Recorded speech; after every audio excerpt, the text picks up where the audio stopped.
G'day, guys, and welcome back to another episode on the podcast. Today, for this episode, I wanted to discuss a recent arising topic that I found off another podcast reel on Instagram, and it was about this guy talking about how our generation is probably the loneliest generation and laziest that's ever been, and so that's why I've titled this the loneliness crisis. And yeah, really, like, kids growing up now have been as lonely as they've ever been. So between the ages of 13 and 17, there's been a significant drop in like the number of kids playing organised sport. According to Allianz Australia, a whole third of Australian kids or children are considering quitting organised sport. And in conjunction with this, the access to technology has drastically increased, obviously, over the past 20 years. 97% of Australian kids now have access to internet, and 96.2% of Australians have access to technology somewhere in their house, whether that's a computer, phone, iPad, something of that sort. Kids and Australians all have access to some sort of electronical device. And so now kids are spending more time inside using these devices rather than going outside, running around and being active than they've ever been. And you're probably thinking, like, that's good and all, naming stats and all that stuff, but how is that going to affect kids later on in their life? Well, having an increase of usage of these devices causes them to have such a lacking of social interactions from a young age, and this then follows them into their adolescent and adult years, which then leads them to having a lack of confidence, conversational skills, willingness to be open with others, finding partners, overall introversions, and delayed maturity. And all of these traits that begin to decrease from their youth to their adolescent years all work in conjunction. So, since they're spending so much time inside, they don't have any way of developing any sort of evidence to boost their own confidence and be comfortable with who they are and be able to, you know, converse with people. Like, their confidence is such a big part of being able to be extroverted.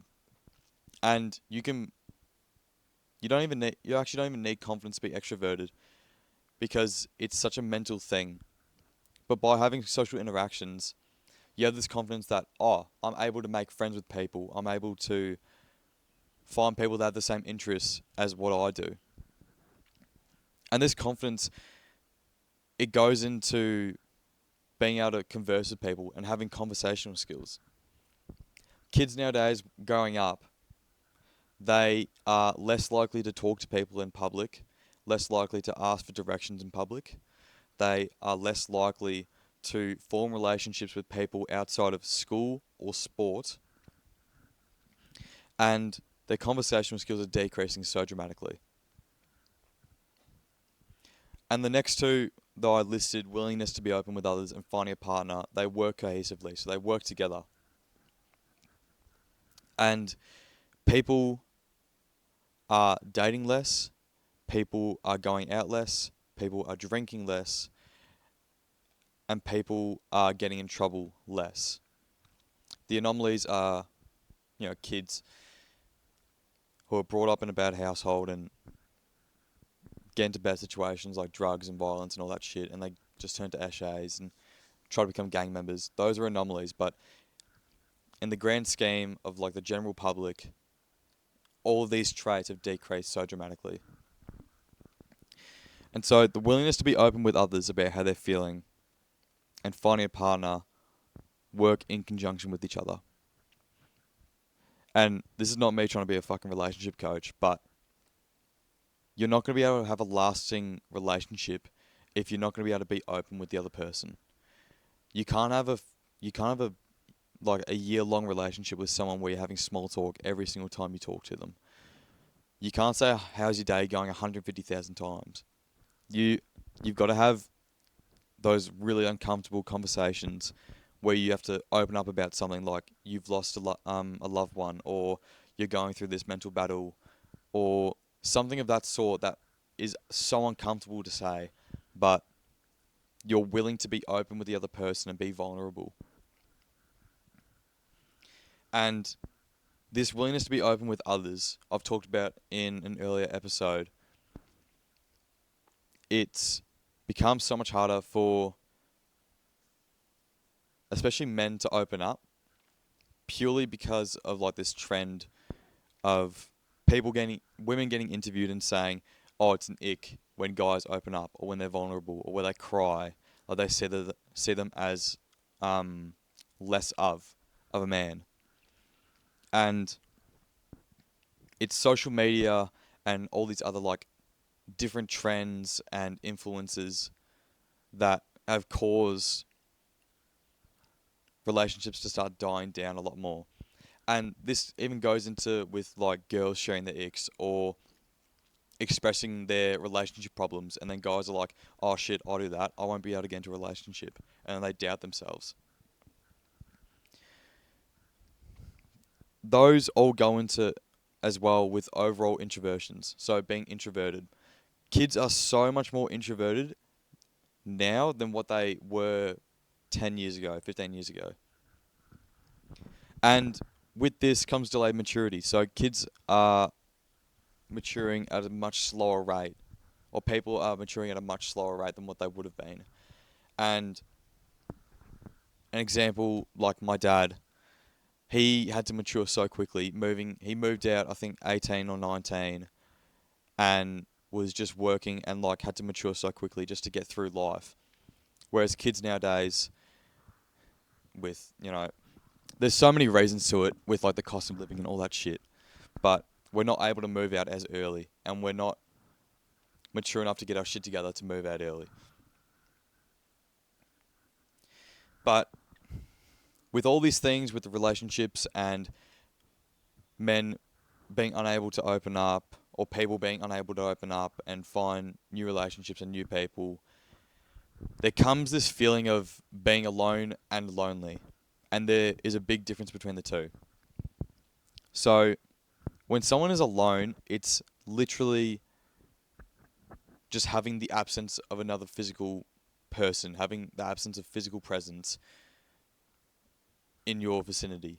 Like just not being around another person. Like I am right now. I'm home alone, I'm by myself, I'm alone. I'm not around by anyone. But when someone is lonely, they can be in a group of mates, they can be constantly surrounded by them and their personalities, but they just feel out of place. They feel in a rut, they feel darkened by the situation, they don't align or resonate with any of the people that they're around or their personalities, and they don't value their values or their hobbies or stuff that they do, and then they feel lonely. A lonely person has a constant feeling of hollowness in themselves. They are just lost and they have no clue what to do with themselves, with no trusting advice or any guidance from anyone that they trust. And so a big backside of being lonely is that this can lead to attachment issues. And so, just like to explain that, when an introvert finds someone that they eventually come to the liking of, like they like their company, they are 10 times more likely to dedicate their free time to that person. Whether it is like intimate or platonic, they become attached much quicker than someone who has been open to conversations and relationships. This happens purely because they only become attached to something that they've never experienced anywhere else.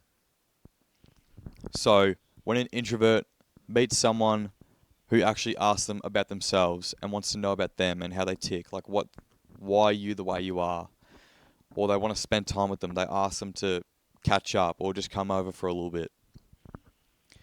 No matter if this is a relationship scenario or like just hang out with a mate, introverts become attached so much quicker. And in like an intimate scenario, the breakup period for an introvert will be so it'll be so much more drastic than it would be for someone who's open to getting to know new people and being able to have conversations and talk about their feelings and being able to express how they're feeling to other people. Their breakup will last so much longer. The feeling of their breakup will last so much longer, and their their hollowness and sadness will just prolong for so much longer than what it would be for a normal, open, extroverted person. This is commonly why many people in this generation or this age group of 16 to 26-year-olds are so afraid of letting others into their life because they're, one, scared of being hurt just like they were in their first or previous relationship.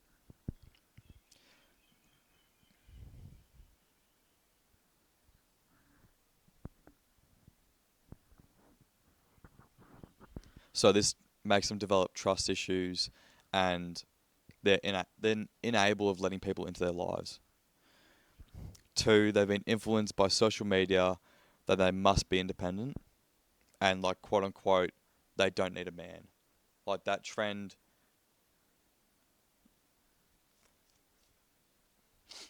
of like typically female influencers saying like, "Oh, I don't need a man. I can do this. I can live by myself. I just need my girls. I just need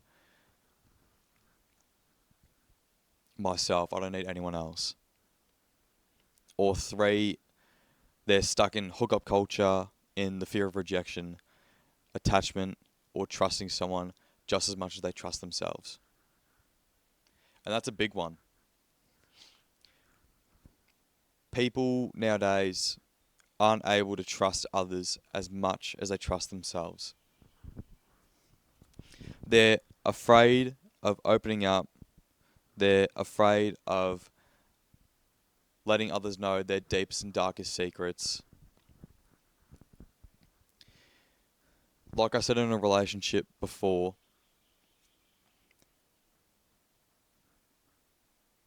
you're not going to be able to have a long lasting relationship with just small talk and like surface level stuff.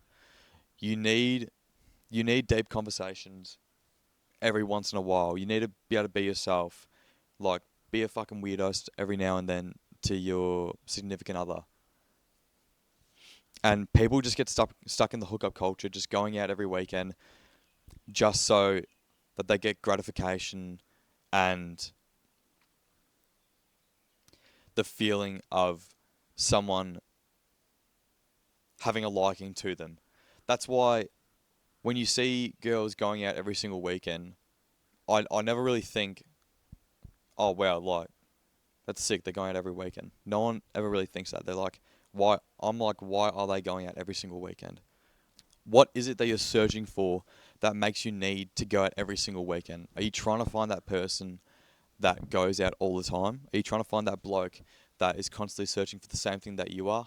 Just hookup culture? I'm going on life coaching mode for some reason, but it is a big thing, and that's why people are not getting into enough relationships. Everyone's just going out,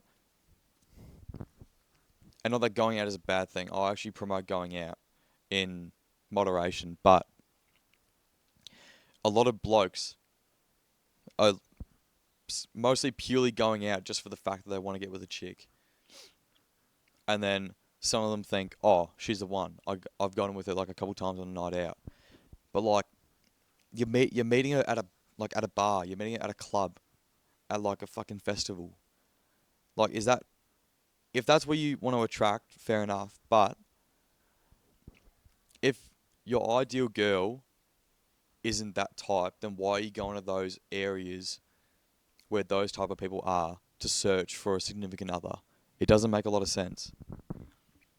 And then they're searching for these people in these scenarios, and then they're thinking, fuck, why can't I find a significant other? Well, you're looking in the wrong fucking places.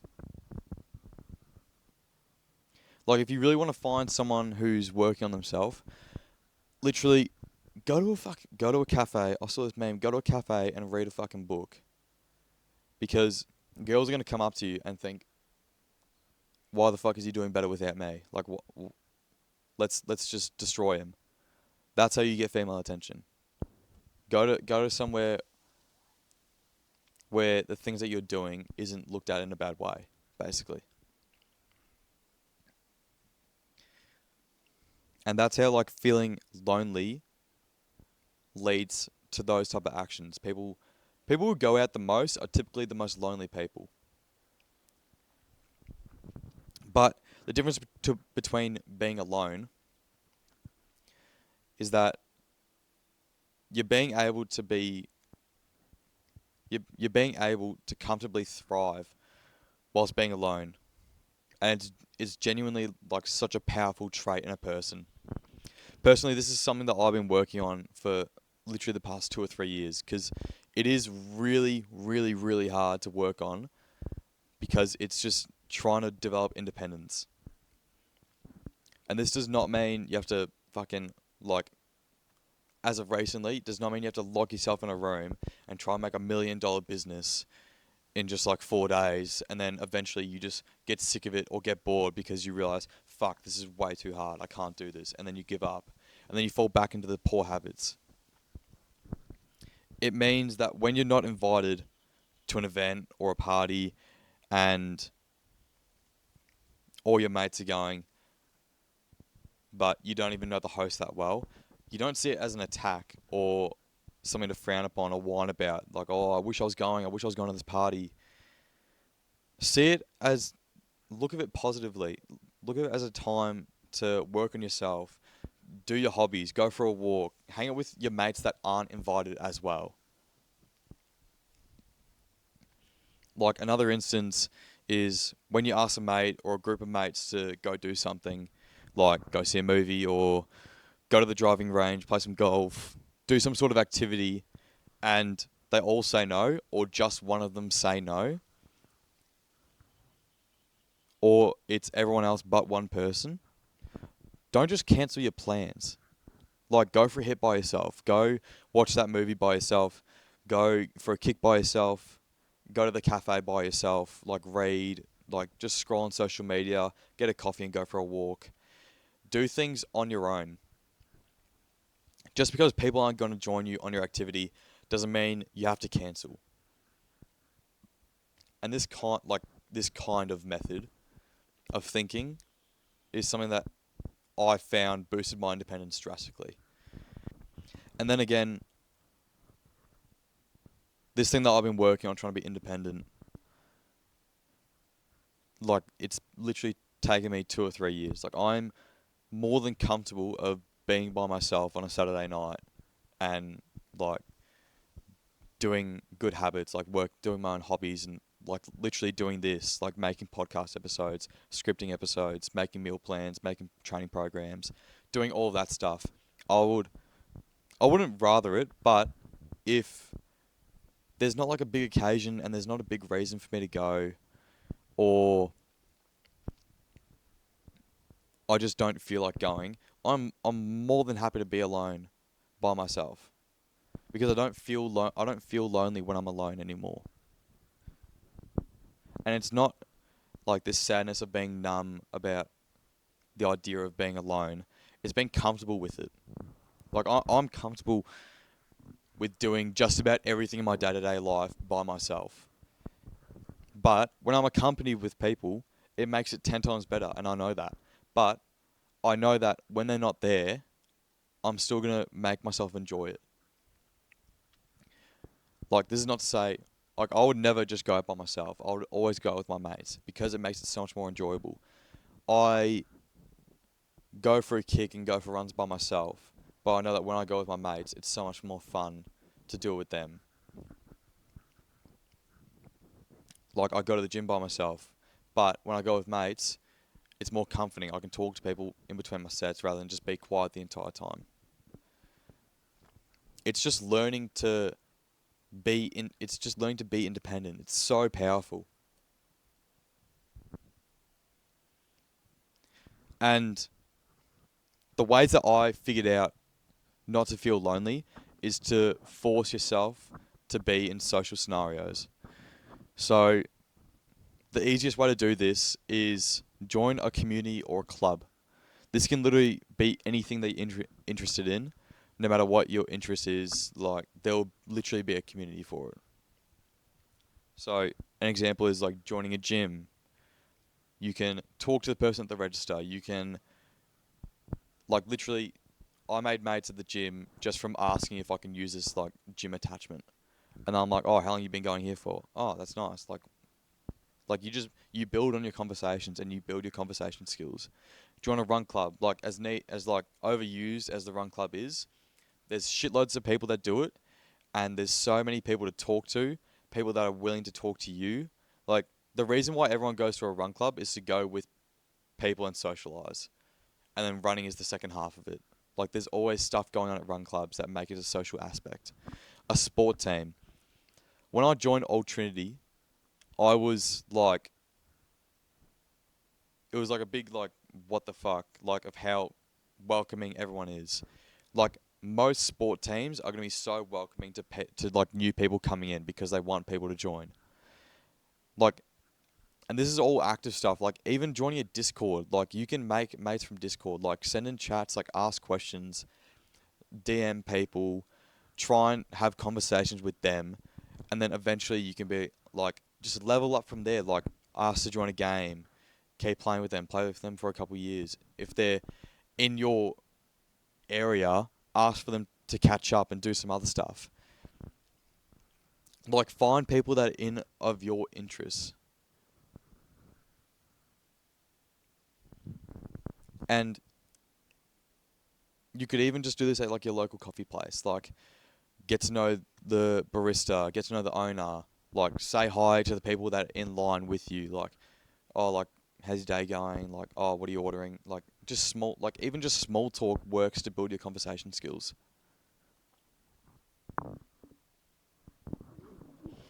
And so I've created a step theory of, like, how to get through into these communities. So basically, the first step, search for a community of interest, like a book club, a music club, literally anything. Join it, message people in that chat about their specific interests in that community. Like, oh, for example, going to just because it's easier for me, going to a footy team. Oh, how did you go to Trinity? Oh, like, what year did you graduate? What do you do for work? Like, what do you do outside of this? Like, who do you know from here? And then get to know their specific interests in that community. And then step 4, chat with them over time. Like, keep building those conversations and get to know them. Like, ask them questions. People love to be the receiver of questions about them. People love talking about themselves more than they love talking about others.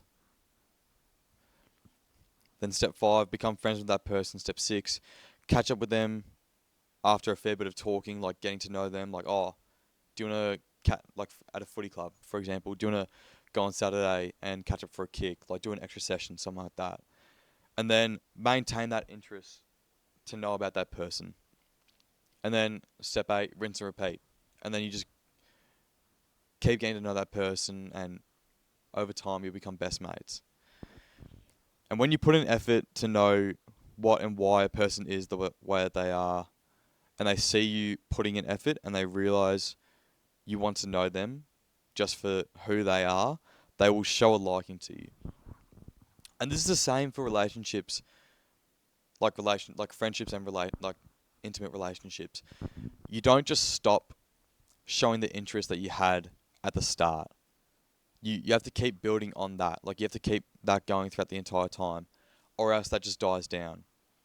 Like, throughout year 12, I had plenty of, like, occasional, like I had friendships through year 12 where I would literally only see that person at an 18th or on a night out.